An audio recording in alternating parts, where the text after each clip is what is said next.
Video স্ক্রিনে আমরা দেখতে পাচ্ছি এটি একটি সাফল্য বই। আর এই সাফল্য বইটি কিন্তু মার্চ মাসের সাফল্য, 2024 মার্চ মাসের সাফল্য, অর্থাৎ এটি মার্চ মাসের সাফল্য। তো এই সাফল্য থেকে আমরা অন্যান্য প্র্যাকটিস সেটগুলো সম্পূর্ণ করেছি। তো আজকের ভিডিওতে আরেকটি প্র্যাকটিস সেট আমরা দেখব। তো কথা না বাড়িয়ে সরাসরি চলে যাব সেই প্র্যাকটিস সেটে। আমরা মুখে না বলে সেই প্র্যাকটিস সেটটা দেখি কোন পরীক্ষার প্র্যাকটিস সেট। তো চলুন সরাসরি চলে যাই প্র্যাকটিস সেটে। তো দেখুন আমরা সরাসরি চলে এলাম সেই প্র্যাকটিস সেটে। তবে প্র্যাকটিস সেটটা আমরা একটু যদি বড় করে দেখি তাহলে দেখতে পাবো যে কোন কম্পিটিটিভ পরীক্ষার জন্য প্র্যাকটিস সেট। তো দেখুন এখানে পরিষ্কার লেখা আছে, আপনারা দেখতেই পাচ্ছেন যে এখানে লেখা আছে কলকাতা পুলিশের কনস্টেবল ও লেডি কনস্টেবল, অর্থাৎ কলকাতা পুলিশের যে আপনারা অ্যাপ্লিকেশন করেছেন কলকাতা পুলিশের পরীক্ষার জন্য, সেই কলকাতা পুলিশ এবং কলকাতা লেডি পুলিশ কনস্টেবল পরীক্ষার জন্য কিন্তু এই প্র্যাকটিস সেটটি। দেখুন এখানে পরিষ্কার লেখা আছে WBPRB এক্সাম, অর্থাৎ West Bengal police recruitment board. তো আমরা দেখবো একের দাগের প্রশ্ন কি আছে। তবে তার আগে আমরা এখানে যে লেখাগুলো আছে এই লেখাগুলো খুবই গুরুত্বপূর্ণ। যে কোনো পরীক্ষার ক্ষেত্রে কিন্তু তার কিছু বিষয় জানা বোঝার দরকার আছে আমাদের। তো সেই কারণে আমরা এটা কিন্তু আজকে পড়বো। তো এখানে এটা কি লেখা আছে আমরা একটু পড়ে নেবো। তো তার জন্য আমরা কি করব, একটু লেখাটাকে ওপরের দিকে তুলবো। তো উপরের দিকে তোলার পরে আমরা এখানে দেখতে পাচ্ছি যে লেখাটা কি আছে, আমরা একটু দেখে নিই। আছে কলকাতা পুলিশের 2024 সালের কনস্টেবল পদের প্রার্থী বাছাই করবে পশ্চিমবঙ্গ পুলিশ রিক্রুটমেন্ট বোর্ড। মোট 4টি পর্যায়ে পরীক্ষা হবে। প্রথমে প্রিলিমিনারি পরীক্ষা হবে, এটা প্রিলি পরীক্ষা হবে আপনাদের জন্য কলকাতা পুলিশ পরীক্ষার জন্য, কিন্তু ওয়েস্ট বেঙ্গল পুলিশের কিন্তু সেই প্রিলিটা উঠে গেছে এখন। তারপর দেখুন এই পরীক্ষায় সফল হলে শারীরিক সক্ষমতার পরীক্ষা, তাতে সফল হলে লিখিত ও মেন পরীক্ষা। তারপর হবে পার্সোনালিটি টেস্ট। দরখাস্ত খুঁটিয়ে দেখে কিন্তু প্রাথমিক বাছাই প্রার্থীদের প্রথমে প্রিলিমিনারি লিখিত পরীক্ষার জন্য ডাকা হবে। এই পরীক্ষায় 100 নম্বরের 100টি অবজেক্টিভ মাল্টিপল চয়েস টাইপের প্রশ্ন হবে এইসব বিষয়ে। কি কি বিষয় দেখুন, কয়ে আছে জেনারেল অ্যাওয়ারনেস এবং জেনারেল নলেজ, থাকবে কত 40 নম্বর। তো আপনাদের অবশ্যই এখানে কিন্তু একটা প্লাস পয়েন্ট, জেনারেল অ্যাওয়ারনেস এবং জেনারেল নলেজে কিন্তু আপনার 40 নম্বর থাকবে, এখানে কিন্তু খুব একটা প্লাস পয়েন্ট। ক্ষয়ের অপশানে আছে দেখুন এলিমেন্টারি ম্যাথমেটিক্স, অঙ্ক করতে হবে আপনার, অঙ্ক থাকবে কত 30 নম্বর। 30 নম্বরে অঙ্ক, 40 নম্বর জেনারেল স্টাডিজ। আর রিজনিং থাকবে কিন্তু নম্বরে আছে দেখুন রিজনিং থাকবে কিন্তু 30 নম্বর। তো এখানে 30, 30, 60 আর এই 40, 100, মোট 100 নম্বরে কিন্তু পরীক্ষা। কিন্তু আপনাদের সবচেয়ে একটা কঠিন কাজ সেটা হচ্ছে দেখুন এই ক্ষয়ের অপশান আছে এলিমেন্টারি ম্যাথমেটিক্স, অর্থাৎ অঙ্কে থাকবে 30 নম্বর এবং রিজনিংয়ে থাকবে কিন্তু 30 নম্বর। এই মোট 60 নম্বর কিন্তু আপনাকে উত্তর দিতে হবে। আর এই দুটোই কিন্তু অঙ্ক, হিসাব মতো এই দুটোই কিন্তু অঙ্ক। তো এটাকে সমাধান করতে আপনার প্রচুর সময় যাবে। তো আমরা এখানে দেখবো সময় কত থাকছে। দেখুন এখানে রয়েছে সময় থাকবে কিন্তু 1 ঘন্টা। 60 মিনিটে আপনার এই ম্যাথমেটিক্স আর রিজনিং, অর্থাৎ এই 30 নম্বর, এই 30 নম্বর, 60 নম্বর কিন্তু আপনি এই 1 ঘন্টায় কমপ্লিট করতে পারবেন না। এই যে ম্যাথমেটিক্স এবং রিজনিং আছে 60 নম্বর, এই 60 নম্বর কিন্তু 1 ঘন্টার মধ্যে আপনার কমপ্লিট হবে না। তাই আপনাকে কি করতে হবে, আপনাকে প্রচুর খাটতে হবে, বারবার প্র্যাকটিস করতে হবে অঙ্ক এবং রিজনিং।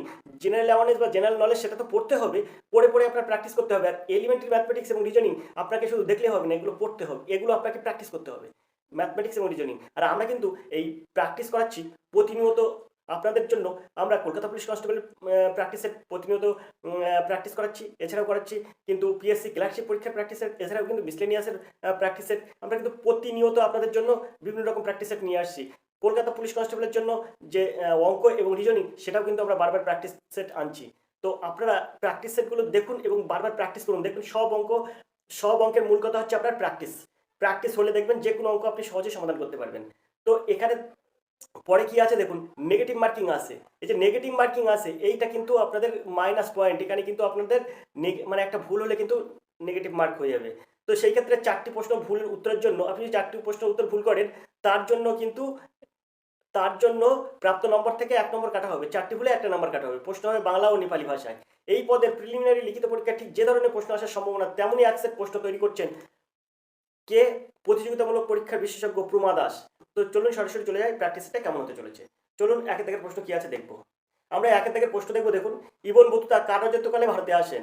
ইলতুৎমিশ, আলাউদ্দিন খলজি, গিয়াসউদ্দিন বলবান, মোহাম্মদ বিন তুগলক। তো কার আমলে ইবন বতুতা ভারতে আসেন? তো ইবন বতুতা ভারতে আসেন কিন্তু মোহাম্মদ বিন তুগলকের সময় ইবন বতুতা ভারতে আসেন। একের দাগের ডি অপশনের সঠিক উত্তর। চলে যাবো আমরা 2 দাগের এই প্রশ্নে। নিচের কোন রাষ্ট্র থেকে ভারত সংবিধান সংশোধনের প্রক্রিয়ার ধারণাটি গ্রহণ করেছেন? দেখুন খুব সুন্দর একটা প্রশ্ন, আর এই প্রশ্ন কিন্তু আমি বারবার আপনাদের করিয়েছি।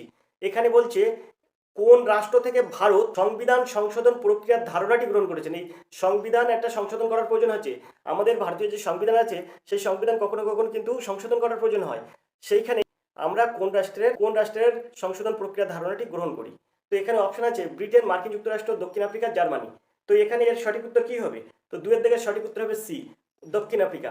আমি আবারও আপনাদের বারবার করে বলছি, কারণ এই প্র্যাকটিস সেট আমরা প্র্যাকটিস করাচ্ছি, আর বারবার কিন্তু একই রকম প্রশ্ন কিন্তু বারবার আসে। তো প্র্যাকটিস সেট এতটা প্র্যাকটিস করাইছি যে প্রশ্ন কিন্তু ঘুরি ফিরি বিভিন্ন রকম পরীক্ষা কিন্তু বারবার আসছে। তো এই জায়গাটায় আপনারা ভালো করে মনে রাখবেন, এইখানটায় আপনার মনে রাখার বিষয় আছে। এই যে বলছি কি, আমাদের ভারতীয় সংবিধান কখনো কখনো কিন্তু সংশোধন করার প্রয়োজন আছে। তো সেই সংশোধনের প্রক্রিয়ার ধারণাটি ভারত কোন রাষ্ট্র থেকে গ্রহণ করেছেন? তো এর সঠিক উত্তর হবে কিন্তু দক্ষিণ আফ্রিকা। ভালো করে বুঝবেন যেন প্রশ্নটা। তো সিদ্ধাক হবে এর সঠিক উত্তর। আমরা চলে যাব 3 দাগের এই প্রশ্ন। 3 দাগের প্রশ্ন আছে গাণিতিক সমস্যা সমাধান করার জন্য নিচের কোন সফটওয়্যারটি সবচেয়ে বেশি উপযুক্ত হবে? দেখুন, এটা একটা কম্পিউটার ভিত্তিক প্রশ্ন। তো এই প্রশ্নের সঠিক উত্তর আমরা কিন্তু এর আগেও করেছি। তো আজকের এই প্রশ্নের সঠিক উত্তর কি হবে? তো 3 দাগের সঠিক উত্তর হবে কিন্তু 3 দাগের সঠিক উত্তর হবে কিন্তু ডি দাগ, অর্থাৎ স্প্রেডশিট। স্প্রেডশিট কিন্তু এই গাণিতিক সমস্যা সমাধান করার নিচে কোন সফটওয়্যার সবচেয়ে বেশি উপযুক্ত? তো স্প্রেডশিট। আমরা চলে যাবো 4 দাগের এই প্রশ্নে। 4 দাগের প্রশ্ন আছে, দেখুন, নন স্টিক বাসনে কোন পদার্থের আবরণ? নন স্টিক বাসনে কোন পদার্থের আবরণ থাকে? তো নন স্টিক বাসনে কোন পদার্থের আবরণ থাকে? তো এইটার সঠিক উত্তর কি হবে? তো অপশনগুলো আমরা দেখবো। নন স্টিক বাসনে কোন পদার্থের আবরণ থাকে, এর আমরা কি করব? এর জন্য আমরা পরের পেজে দেখবো যে এখানে অপশনগুলো কি কি। তো এখানে অপশন আছে, দেখুন, পিভিসি, গ্রাফাইট, টেফলন, সিলিকন। তো এখানে 4 দাগের সঠিক উত্তর কি হবে? তো এখানে 4 দাগের সঠিক উত্তর হবে কিন্তু টেফলন, অর্থাৎ সি দাগ হবে সঠিক উত্তর। আমরা দেখব 5 দাগের এই প্রশ্ন। কোষের আত্মঘাতী থলি বলা হয় কাকে? লাইসোজোম, রাইবোজোম, নিউক্লিওজোম আর গোলগি বডি। তো এখানে কোষের আত্মঘাতী থলি বলা হয় কিন্তু লাইসোজোমকে, অর্থাৎ 5 এর দাগ হবে এর সঠিক উত্তর। চলে যাবো আমরা 6 দাগের প্রশ্নে। সিন্দ্রি ফার্টিলাইজার প্লান্ট কোন রাজ্যে আছে? ঝাড়খণ্ড, উত্তরপ্রদেশ, রাজস্থান, গুজরাট। তো 6 দাগের সঠিক উত্তর কি হবে? তো এখানে সিন্দ্রি ফার্টিলাইজার প্লান্ট এটি কিন্তু আছে ঝাড়খণ্ডে, এর দাগ হবে এর সঠিক উত্তর। চলে যাবো আমরা 7 দাগের এই প্রশ্নে। চিপকো আন্দোলনের অন্যতম নেতা কে ছিলেন? পান্ডুরাম হেগড়ে, সুন্দরলাল বহুগুণা, বাবা আমতে আর মেধা পাঠাকার। তো এখানে চিপকো আন্দোলনের অন্যতম নেতা কে ছিলেন? তো এখানে 7 দাগের সঠিক উত্তর কি হবে? তো 7 দাগের সঠিক উত্তর হবে কিন্তু সুন্দরলাল বহুগুণা, অর্থাৎ বিদ্যাগ হবে এর সঠিক উত্তর। 7 দাগের সঠিক উত্তর হবে বিদ্যাগ। চলে যাবো 8 দাগের এই প্রশ্নে। পশ্চিমবঙ্গের কোন জেলায় পলাশী যুদ্ধক্ষেত্রটি অবস্থিত? কোচবিহার, মুর্শিদাবাদ, নদিয়া, বীরভূম। তো এখানে এই যে পলাশীর এই প্রান্তটি আছে কিন্তু নদিয়া জেলায়, সিদ্ধাক হবে সঠিক উত্তর। চলে যাবো আমরা 8 দাগের প্রশ্নে। চলে যাবো আমরা 9 দাগের প্রশ্নে। তো 9 দাগের প্রশ্ন কি আছে দেখবো, তার জন্য প্রশ্নটা একটু উপরের দিকে তুলবো। তো 9 দাগের যে প্রশ্নটা আমরা দেখবো সেটা দেখুন, প্রথম আলো বাংলা উপন্যাসটি কার লেখা? আবুল বাসার, সুনীল গাঙ্গুলি, জয় গোস্বামী আর সুচিত্রা ভট্টাচার্য। তো এখানে 9 দাগের সঠিক উত্তর কি হবে? তো 9 দাগের সঠিক উত্তর হবে কিন্তু সুনীল গাঙ্গুলি। প্রথম আলো এই বাংলা উপন্যাসটি কিন্তু সুনীল গাঙ্গুলির লেখা। আমরা চলে যাবো পরের প্রশ্নে, 10 দাগের প্রশ্নে। ইরানি ট্রফি কোন খেলার সাথে যুক্ত? 10 দাগের সঠিক উত্তর কি হবে? তো অপশন আছে ক্রিকেট, হকি, বাস্কেটবল আর ফুটবল। তো ইরানি ট্রফি কোন খেলার সাথে যুক্ত? ইরানি ট্রফি কিন্তু এখানে এর অর্থাৎ ক্রিকেট খেলার সঙ্গে যুক্ত কিন্তু ইরানি ট্রফি। আমরা চলে যাবো 11 দাগের প্রশ্নে। 11 দাগের প্রশ্ন আছে MAB এর পুরো নাম কি? তো এই যে অপশনগুলো আছে এই অপশনগুলোর মধ্যে সঠিক উত্তর কোনটি হবে? তো MAB পুরো নাম কিন্তু হবে ম্যান অ্যান্ড বায়োস্ফিয়ার। ডিদ্দাগ হবে সঠিক উত্তর, ম্যান অ্যান্ড বায়োস্ফিয়ার। আমরা চলে যাবো 12 দাগের এই প্রশ্নে। প্রশ্ন আছে নেটওয়ার্ক প্ল্যানিং গ্রুপের 66তম সভা কোথায় অনুষ্ঠিত হয়? চেন্নাই, জয়পুর, কলকাতা, দিল্লি। তো 12 দাগের সঠিক উত্তর কি হবে? তো এখানে 12 দাগের সঠিক উত্তর হবে কিন্তু নিউ দিল্লিতে হয়, ডিদ্দাগ হবে সঠিক উত্তর। চলে যাবো 13 দাগের প্রশ্নে। প্রশ্ন আছে কংগ্রেসের প্রথম ভারতীয় মহিলা প্রেসিডেন্ট কে ছিলেন? সুন্দর একটি প্রশ্ন এবং গুরুত্বপূর্ণ প্রশ্ন। কংগ্রেসের প্রথম ভারতীয় মহিলা কে ছিলেন? তো 13 দাগের প্রশ্নের সঠিক উত্তর কি হবে? অপশনগুলো আমরা দেখবো। অপশন আছে দেখুন সুচিতা কৃপালিনী, এর অপশনে আছে সুচিতা কৃপালিনী, বির অপশনে আছে রাজকুমার অমৃত কাউর, সির অপশনে আছে সরোজিনী নাইডু, ডির অপশনে আছে বিজয়লক্ষ্মী পণ্ডিত। তো এর সঠিক উত্তর হবে কিন্তু ভারতের জাতীয় কংগ্রেসের প্রথম মানে মহিলা ছিলেন কিন্তু মহিলা সভাপতি ছিলেন সরোজিনী নাইডু, অর্থাৎ সিদ্ধাক হবে এর সঠিক উত্তর। সরোজিনী নাইডুকে কি বলা হয়? সরোজিনী নাইডুকে কিন্তু আপনার ভারতের কোকিলা বলা হয়, সরোজিনী নাইডুকে কিন্তু ভারতের কোকিলাও বলা হয়। তো সিদ্ধাক হবে সঠিক উত্তর। চলে যাবো আমরা 14 দাগের প্রশ্নে। বৃষ্টির দিনে রামধনু দেখতে পাওয়া যায়, নিচের কোন ঘটনার দায়ী? বিকিরণ, ইন্টারফারেন্স, বিচ্ছুরণ আর প্রতিফলন। তো 14 দাগের সঠিক উত্তর কি হবে? তো 14 দাগের সঠিক উত্তর হবে কিন্তু সিদ্ধাক, বিচ্ছুরণ। আমরা চলে যাবো 15 দাগের প্রশ্নে। পক্ষী সম্বন্ধীয় বিজ্ঞানের পোশাকি নাম কি? জিওলজি, জুলজি, পুমোলজি আর অরনিথোলজি। তো এখানে 15 দাগের সঠিক উত্তর কি হবে? তো এখানে 15 দাগের সঠিক উত্তর হবে অরিনথোলজি, অর্থাৎ ডি দাগ হবে এর সঠিক উত্তর। চলে যাবো আমরা 16 দাগের প্রশ্নে। 16 দাগের প্রশ্ন আছে দাবা খেলার জন্ম কোথায় হয়? দাবা খেলার জন্ম কোথায়? ভারত, পারস্য, আরব, ইউরোপ। তো এখানে 16 দাগের সঠিক উত্তর কি হবে? তো এখানে 16 দাগের সঠিক উত্তর হবে অবশ্যই ভারতে কিন্তু দাবা খেলার জন্ম, এর দাগ হবে সঠিক উত্তর। চলে যাবো আমরা 17 দাগের প্রশ্নে। প্রশ্নটা কি আছে উপরের দিকে তুলবো, তবে তারপরে দেখবো প্রশ্নটা কি আছে। তো দেখুন এখানে 17 দাগে যে প্রশ্নটা আছে সে প্রশ্নটা খুব সুন্দর প্রশ্ন। হেমকোষ অভিধানটি কোন কোন ভাষায় আলোচিত হয়েছে? কোঙ্কনি, উড়িষ্যা, অসমিয়া আর মৈথিলি। তো 17 দাগের সঠিক উত্তর কি হবে? তো এখানে 17 দাগের সঠিক উত্তর হবে কিন্তু সিদ্ধাক, অসমিয়া ভাষায়। আমরা চলে যাবো 18 দাগের এই প্রশ্নে। বেকিং পাউডারের সংকেত কি? বেকিং পাউডারের সংকেত এখানে দেখুন Na2CO3 10টা জল, Na2B4O7 10টা জল, CSO4 10টা জল আর সোডিয়াম বাইকার্বনেট। তো এখানে বেকিং পাউডার এর সংকেত কি হবে? তো এখানে 18 দাগের সঠিক উত্তর হবে কিন্তু সোডিয়াম বাইকার্বনেট, এটা কিন্তু হচ্ছে বেকিং পাউডারের সংকেত। অর্থাৎ Na2HCO3 এটা কি বলা হয়? Sodium bicarbonate. এটাকে বলা হয় কি? সোডিয়াম বাইকার্বনেট কিন্তু এটাকে বলা হয়। আশা করি আপনারা বুঝতে পারছেন। NaHCO3 sodium bicarbonate. তো ডিদ দাগ হবে এর সঠিক উত্তর, ডিদ দাগ হবে এর সঠিক উত্তর। আশা করি আপনারা বুঝতে পেরেছেন। আমরা চলে যাবো 19 দাগের এই প্রশ্নে। কাঠমান্ডু কোন নদীর তীরে অবস্থিত? কাঠমান্ডু কোন নদীর তীরে অবস্থিত? তিস্তা, বাগমতী, কহগন্ডক আর মান্টিস। তো এখানে 19 দাগের সঠিক উত্তর কি হবে? তো এখানে 19 দাগের সঠিক উত্তর হবে কিন্তু এখানে বাগমতী নদীর তীরে কিন্তু এই কাঠমান্ডু অবস্থিত। বিদ্যাগের সঠিক উত্তর। আমরা চলে যাবো 20 দাগের প্রশ্নে। 20 দাগের প্রশ্ন আছে আমরাবাদ টাইগার রিজার্ভ কোন রাজ্যে আছে? আমরাবাদ টাইগার রিজার্ভ তেলেঙ্গানা, কেরালা, কর্ণাটক, উড়িষ্যা। তো 20 দাগের সঠিক উত্তর কি হবে? তো এখানে 20 দাগের সঠিক উত্তর হবে কিন্তু এর দাগ, তেলেঙ্গানায় আছে আমরাবাদ টাইগার রিজার্ভ। চলে যাবো 21 দাগের প্রশ্নে। প্রশ্নটা কি আছে আমরা দেখবো, তার জন্য প্রশ্নটাকে উপরের দিকে তুলবো। তো 21 দাগের যে প্রশ্নটা আছে সেটা দেখুন, নিচের কোনটি চিরবসন্তর শহর নামে পরিচিত? নিচের কোনটি চিরবসন্তর শহর নামে পরিচিত? তো অপশনগুলো কি আছে আমরা চলে যাবো পরের পেজে।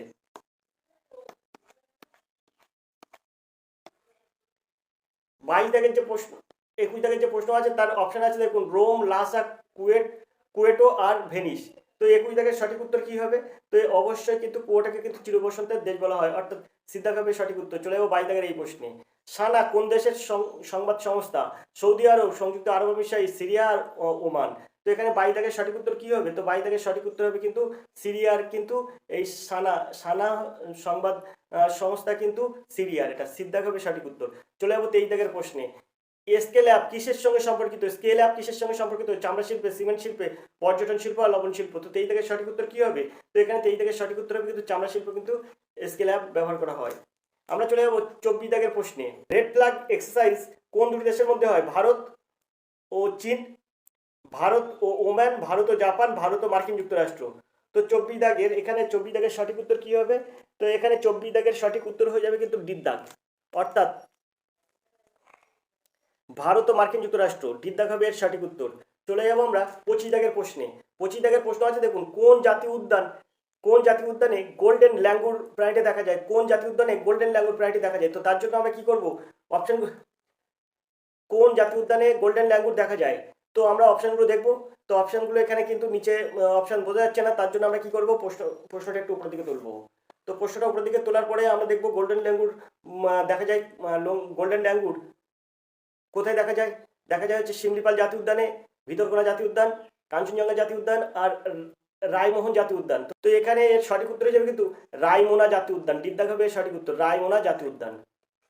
আমরা চলে যাব পরের প্রশ্নে। 26 দাগের প্রশ্ন আছে, কোন দুটি দেশ প্রথম 5G পরিষেবা চালু করেছে? সুন্দর প্রশ্ন। কোন দুটি দেশ প্রথম 5G পরিষেবা চালু করেছে? দক্ষিণ কোরিয়া, মার্কিন যুক্তরাষ্ট্র, জাপান, অস্ট্রেলিয়া, চীন, ভারত, কাতার, ইংল্যান্ড। তো এখানে সঠিক উত্তর হবে কিন্তু দক্ষিণ কোরিয়া আর মার্কিন যুক্তরাষ্ট্র, এরা কিন্তু প্রথমে 5G পরিষেবা চালু করেছে।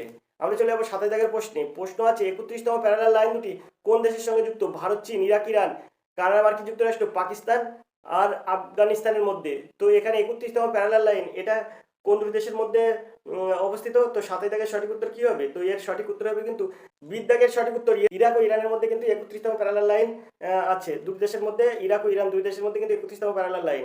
আমরা চলে যাবো 28 দাগের এই প্রশ্নটা দেখবো, তবে তার জন্য প্রশ্নটা একটু উপরের দিকে তুলবো। তো এই উপরের দিকে তোলার পরে প্রশ্নটা দেখছি কি আছে। তো প্রশ্ন আছে কিন্তু এখানে বলছে ফিফা ওয়ার্ল্ড কাপ প্রথম কবে চালু হয়? 1930, 1924, 1986, 1896, 1975। তো এখানে 28 দাগের সঠিক উত্তর কি হবে? তো এখানে 28 দাগের সঠিক উত্তর হয়ে যাবে কিন্তু এইখানে যে আছে 1930 সালে কিন্তু এই ফিফা ওয়ার্ল্ড কাপ প্রথম চালু হয়। আমরা চলে যাবো পরের প্রশ্নে। পরের প্রশ্ন কি আছে দেখবো, তার জন্য প্রশ্নটা একটু বাম দিকে সরাবো। তো এখানে প্রশ্ন আছে দেখুন, 29 দাগের প্রশ্ন আছে। তো 29 দাগের প্রশ্ন কি আছে? 29 দাগের প্রশ্ন আছে, কোন দেশ বর্তমানে Asia Pacific institute of broadcasting development এর প্রেসিডেন্ট? এটা আছে বাংলাদেশ, চীন, ভারত, মালয়েশিয়া। তো 29 দাগের সঠিক উত্তর কি হবে? তো 29 দাগের সঠিক উত্তর হয়ে যাবে কিন্তু সিদ্ধার্থ, অর্থাৎ ভারত। আমরা চলে যাবো 30 দাগের প্রশ্নে। কে মডার্ন গান্ধী অফ ইন্ডিয়া নামে পরিচিত? মডার্ন গান্ধী অফ ইন্ডিয়া নামে পরিচিত কে? ইন্দিরা গান্ধী, লতা মঙ্গেশকর, বাবা আমতে আর এপিজে আব্দুল কালাম। তো এর সঠিক উত্তর হবে কি? বাবা আমতে। বাবা আমতে কিন্তু মডার্ন গান্ধী নামে পরিচিত। আমরা চলে যাবো 31 দাগের প্রশ্নে। প্রশ্ন আছে, কুলশেখর পক্তিনাম সমুদ্র বন্দর কোন রাজ্যে আছে? মহারাষ্ট্র, কর্ণাটক, তামিলনাড়ু, অন্ধ্রপ্রদেশ। তো 31 দাগের সঠিক উত্তর কি হবে? তো এখানে 31 দাগের সঠিক উত্তর হয়ে যাবে কিন্তু সিদ্ধার্থ, অর্থাৎ তামিলনাড়ু। তামিলনাড়ু এর সঠিক উত্তর। চলে যাবো আমরা 32 দাগের প্রশ্নে। 32 দাগের প্রশ্ন কি আছে একটু দেখবো। 32 দাগের যে প্রশ্নটা আছে সেটা দেখুন, সত্যজিৎ রায় কত সালে অস্কার পেয়েছিলেন? 1990 সালে, 1992 সালে, 1913 সালে, 1919 সালে। তো এখানে 32 দাগের সঠিক উত্তর কি হবে? তো 32 দাগের সঠিক উত্তর হবে কিন্তু 1992 সালে। 1992 সালে সত্যজিৎ রায় কিন্তু অস্কার পুরস্কার পেয়েছিলেন, 1992 সালে। 32 দাগের সঠিক উত্তর হয়ে যাবে বিদ্যাগ, অর্থাৎ 1920 সাল। আমরা চলে যাবো 33 দাগের প্রশ্নে। প্রশ্ন আছে 2024 সালে মেয়েদের সিঙ্গেলস বিভাগে অস্ট্রেলিয়া ওপেন জিতলেন কে? এখানে আছে অঙ্কিত রায়না, আরিনা সাবেলেঙ্কা, রেং কুয়েন আর বারবারা ক্রেজিকোভা। তো এখানে 33 দাগের সঠিক উত্তর কি হবে? তো এখানে 33 দাগের সঠিক উত্তর হবে কিন্তু আরিনা সাবালাঙ্কা, অর্থাৎ বিদ্যাগ হবে সঠিক উত্তর। চলে যাবো 34 দাগের প্রশ্নে। প্রশ্নটাকে উপরের দিকে তুলবো। তো 34 দাগের যে প্রশ্নটা আছে সেই প্রশ্নটা দেখুন, কোন নদী বা নদকে বাংলার দুঃখ বলা হয়? দামোদর, অজয়, ভাগীরথী আর তিস্তা। তো এখানে দামোদরকে কিন্তু বাংলার দুঃখ বলা হয়। আমরা চলে যাবো 35 দাগের প্রশ্নে। সুলতানপুর বোর্ড সাংচুয়ারি কোথায় আছে? উত্তরপ্রদেশ, হরিয়ানা, পাঞ্জাব, সিকিম। তো এখানে বলছে সুলতানপুর বার্ড সাংচুয়ারি কোথায় আছে? তো এখানে 35 দাগের সঠিক উত্তর কি হবে? তো এখানে 35 দাগের সঠিক উত্তর হবে কিন্তু বিদ্যাগ, অর্থাৎ হরিয়ানায় কিন্তু সুলতানপুর বার্ড সাংচুয়ারি আছে। সুলতানপুর বার্ড সাংচুয়ারি আছে কিন্তু হরিয়ানায়, অর্থাৎ বিদ্যাগ হবে সঠিক উত্তর। চলে যাবো 36 দাগের এই প্রশ্নে। হোয়াই ভারত ম্যাটার্স বইটির লেখক কে? এই বইটির লেখক কে? হোয়াই ভারত ম্যাটার্স বইটির লেখক কে? তো আমরা চলে যাবো পরের পেজে। পরের যে পেজে আমরা চলে এসেছি সেটা দেখুন, অপশনগুলো কি আছে? অমিত শাহ, নির্মলা সীতারামন আর জয়শঙ্কর, রাজনাথ সিং। তো এখানে 36 দাগের সঠিক উত্তর কি হবে? তো এখানে 36 দাগের সঠিক উত্তর হয়ে যাবে কিন্তু জয়শঙ্কর, অর্থাৎ সিদ্ধার্থ হবে সঠিক উত্তর। চলে যাবো 37 দাগের এই প্রশ্নে। তো এখানে যে প্রশ্নগুলো আছে 37 দাগের প্রশ্ন, 38 দাগের প্রশ্ন, এই লেখাগুলো বোঝা যাচ্ছে না। দেখুন এমনকি 39 দাগের প্রশ্ন, এই লেখাগুলো বোঝা যাচ্ছে না, তাই আমরা এইগুলো করবো না। 37, 38, 39 করবো না। আমরা চলে যাবো সরাসরি দেখবো 40 দাগের কি প্রশ্ন আছে। 40 দাগের প্রশ্ন থেকে কিন্তু এখানে আছে 40 দাগের প্রশ্ন আছে আপনার, আমরা যদি একটু জুম করে বড় করবো দেখি কি হয়।